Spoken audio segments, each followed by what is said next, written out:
Hi, Shine Bright families. How you doing? Another week, another beautiful newsletter for you.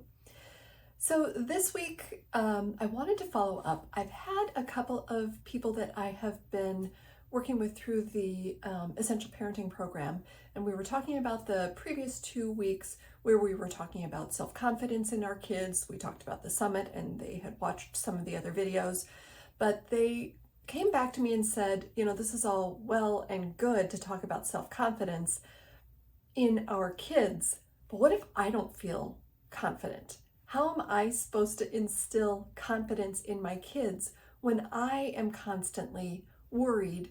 I'm unsure of what's going on. I don't know what's going to happen next. I don't know how to prepare myself for whatever it is that comes up next.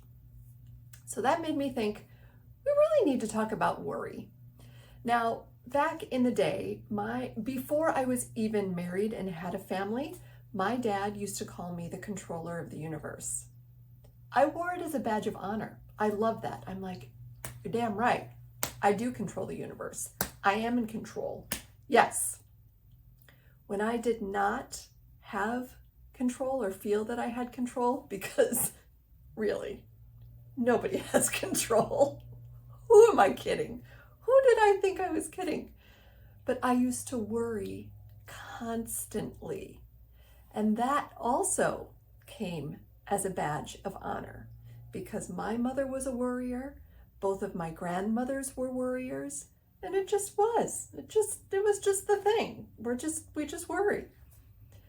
So after I became a parent, it was apparent to me that there was so much that I was not going to be able to control. There was so much more to worry about than I ever even imagined. Ringing a bell to anybody? Ticking any boxes for you?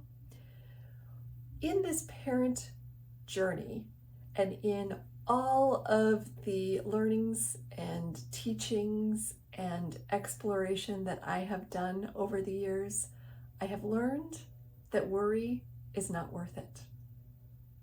We cannot control the outcomes of everything, especially other human beings.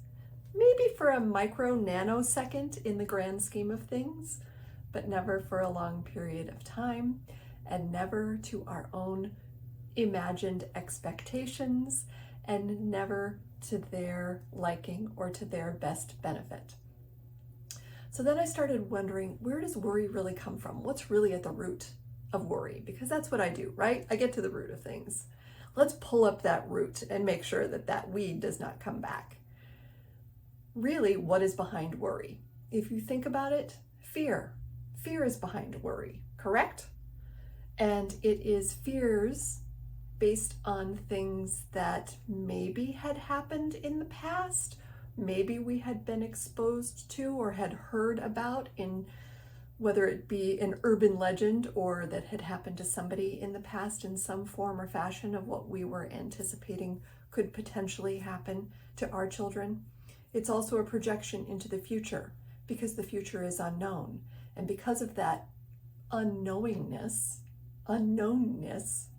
we worry. You can't control the past. You can't control the future. What we can do is be present in this moment.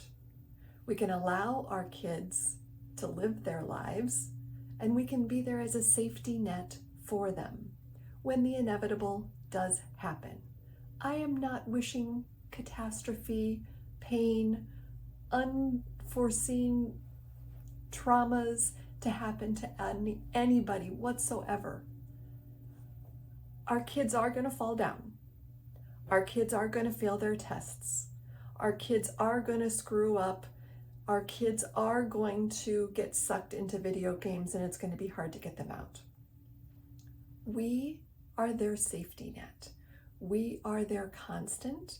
We are their safe harbor.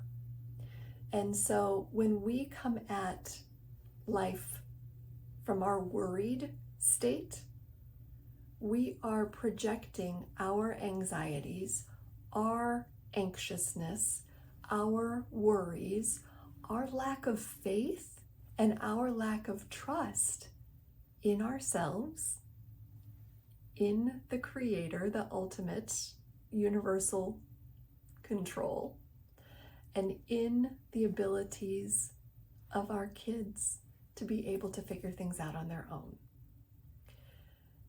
That's all easy to say, right, Jenny? Sure, those are great words. Yep.